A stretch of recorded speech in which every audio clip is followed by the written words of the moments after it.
Certains médicaments peuvent-ils soigner la cataracte? En fait, il n'existe pas de médicament pour soigner la cataracte. Le traitement est chirurgical. En général, l'opération est réalisée en une vingtaine de minutes sous anesthésie locale. Il s'agit de remplacer le cristallin opaque de l'œil par une lentille artificielle transparente. Une fois l'œil anesthésié, l'intervention du chirurgien ophtalmologue se déroule en 4 étapes. Premièrement, incision de la cornée de quelques millimètres. Deuxièmement, ouverture de la capsule. La capsule, c'est l'enveloppe du cristallin. Troisièmement, dissolution du cristallin à l'aide d'ultrasons. Et puis enfin, introduction de la lentille artificielle.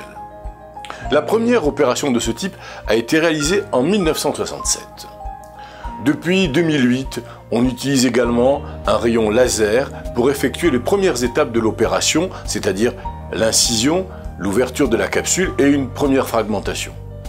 Cette technique présente un avantage certain en termes de sécurité, car les gestes sont bien plus fiables. Après l'opération, le patient quitte l'hôpital ou la clinique le jour même, sans pansement, mais il doit porter une coque protectrice sur l'œil pendant 1 semaine durant la nuit. Il doit également mettre des gouttes dans l'œil, opérer au moins 4 fois par jour. L'opération de la cataracte est aussi l'occasion de corriger certains défauts de vision. La lentille implantée a en effet une certaine puissance, comme un verre de lunettes ou une lentille de contact, ce qui permet d'améliorer la vision en cas de myopie, d'hypermétropie, d'astigmatisme, voire de presbytie. Peut-on devenir aveugle à cause de la cataracte? Sans traitement, la cataracte peut s'aggraver jusqu'à la cécité. Après une opération de la cataracte, en l'absence de problèmes oculaires, de maladies préexistantes telles que le diabète par exemple, ou de complications liées à l'opération elle-même, les chances que l'œil opéré ait à nouveau une vision de 50% ou plus sont très grandes. On parle de 95 à 99% de réussite. En d'autres termes, l'œil opéré voit nettement mieux. Dans 1 à 2% des opérations, on observe quelques complications, plus ou moins graves. Un œdème, c'est-à-dire un gonflement de la cornée, qui peut parfois nécessiter une greffe de la cornée ou un décollement de la rétine, qui peut également être opéré.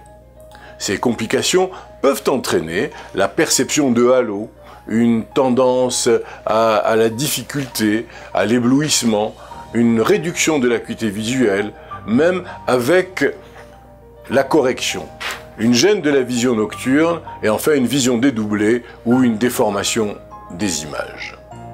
Les complications graves sont très rares. On parle d'un cas sur 10 000 voire sur 15 000, ce qui correspond en pourcentage à 0,01% ou 0,02%. Il peut s'agir d'une hémorragie ou d'une infection de l'œil par exemple. Ces complications sont parfois responsables de la perte de la vision et il faut impérativement, après l'opération, après la sortie de l'hôpital ou de la clinique, s'il y a le moindre problème, revenir de suite en consultation.